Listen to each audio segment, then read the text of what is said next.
Okay, karibu tena katika kipindi cha Tiba ya Sheria. Kwa majina naitwa Jamal Ahmadi, ni mwanasheria katika kipindi hichi cha Tiba ya Sheria.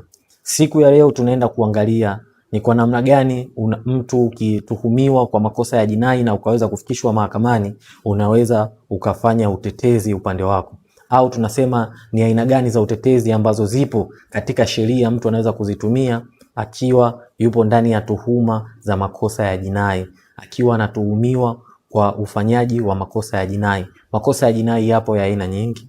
Kuna aina ya makosa kama vile ubakaji, makosa kama wizi, makosa kama mauaji, makosa kama uhujumu uchumi, makosa kama uharibifu wa mali ya mtu. Makosa yapo mengi makosa ya jinai. Sasa hizi hapa ni aina za utetezi ambazo mtu unaweza ukazileta mbele ya macho ya sheria na ukaweza kujitetea kutoka kwenye kesi. Twende tukaangalie. Kwa kwanza kabisa, katika sheria ya kanuni ya adhabu sura ya 16 imeorodhesha ni aina gani za utetezi ambazo zipo katika makosa ya jinai, na aina hizo za utetezi ni kama hizi hapa zifuatazo. Aina ya kwanza, ukikutwa na kosa la jinai, unaweza ukaleta utetezi wa kusema kwamba kipindi ambacho unafanya jambo hilo limelopelekea jinai ulikuwa katika hali ya ulevi.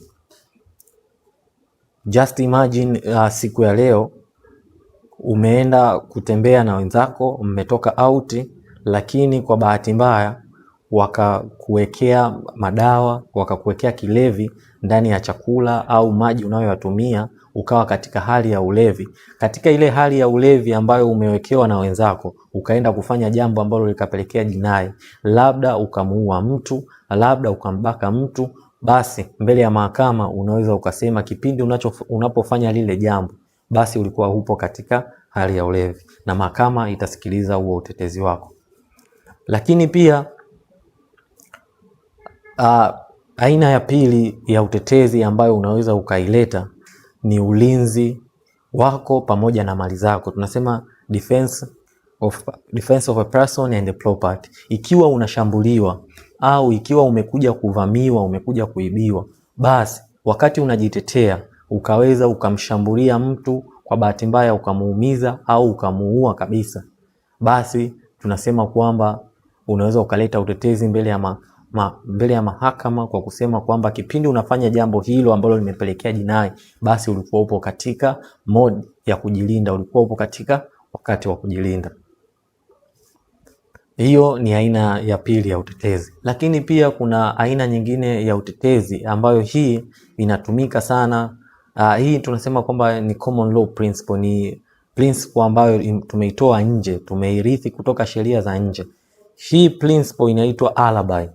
Hii hapa ni pale ambapo mtu anatuhumiwa kwa kosa la kutenda jinai, lakini ukija kuangalia wakati hilo kosa limetendeka, yeye hakuwepo hilo eneo la tukio. Just imagine we saying that, tunasema kwamba kuna mauaji yalitendeka Kigamboni saa 2 kamili asubuhi, na wewe umetuhumiwa kwa kufanya hayo mauaji saa 2 kamili asubuhi. Lakini ukija kuangalia wakati huo wa saa 2 kamili asubuhi, wewe ulikuwa upo Kariakoo unafanya manunuzi, labda upo sokoni. Kwa hiyo ikiwa unatuhumiwa kwa kosa ambalo haukuwepo, raise, tunasema utetezi huo kwamba wakati hilo jambo linatendeka wewe ulikuwa haupo.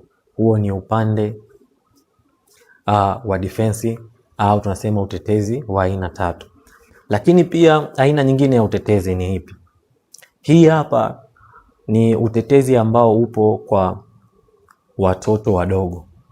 Sheria inasema kwamba kuna umri wa watoto wadogo unakuwa hautambuliki mbele ya sheria kwamba wana uwezo wa kutenda kosa. Kwa hiyo mtoto mdogo katika umri fulani akiweza kutenda kosa, basi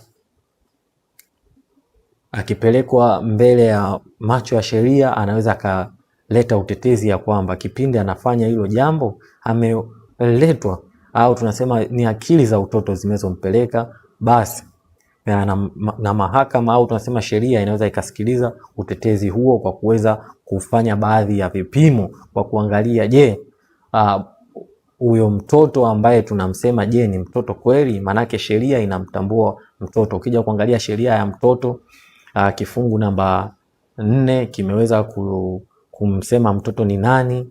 Kwa hiyo lakini bado kuna vipimo vya mahakama ambavyo vinakuwa vinafanyika. Lakini pia jambo lingine ambao tunasema aina nyingine ya utetezi, tunasema ni utetezi wa kudai haki kwa nia njema. Huu utetezi unafanyika sana katika jamii zetu. Ikiwa siku ya leo kuna mtu tunasema kwamba unamdai, labda unamdai kiasi cha shilingi fulani, au tunasema unamdai mali fulani, lakini anakuwa anakuzungusha. Lakini pia ukija kuangalia kwa namna moja ama nyingine anao uwezo wa kukulipa, lakini anakufanya makusudi, basi una uwezo wa kwenda kuchukua mali yake kwa nia njema. Baada ya kuichukua ile mali yake, usiitumie wala usiharibu, ukaishika mpaka pale ambapo atakuja kukulipa madai yako unayoweza kumdai. Kwa hiyo hapo akienda kukushtaki kwamba umeenda kumchukulia mali yake, umefanya wizi, wewe utakuja kuleta utetezi kwamba nimechukua kwa kudai haki kwa nia njema. Nimechukua hii mali ili kuweza kumforce huyu mtu aweze kunilipa deni langu. Hiyo ndio aina nyingine ya utetezi. Lakini pia utetezi mwingine unaingia kwa watu gani? Utetezi mwingine unaingia kwa watu ambao wanafanya makosa ya jinai wakati wakiwa tunasema kwamba akili yao haipo sawa, tunasema insanity, tunasema ana matatizo ya akili. Na mtu akifanya jambo hilo katika kipindi ambacho yupo katika matatizo ya akili, basi kuna utetezi huo anaweza akauweka na ikasikilizwa mbele ya mahakama. Na ndiyo maana kwa asilimia kubwa kichaa ana uwezo wa kufanya jinai lakini asiweze kukamatwa, kwa sababu wakati anafanya hilo jambo alikuwa haelewi anachokifanya. Ni ukichaa ndio umempelekea kuweza kufanya hilo jambo. Hiyo ni aina moja ya utetezi pia ambayo tumeweza kuiangalia.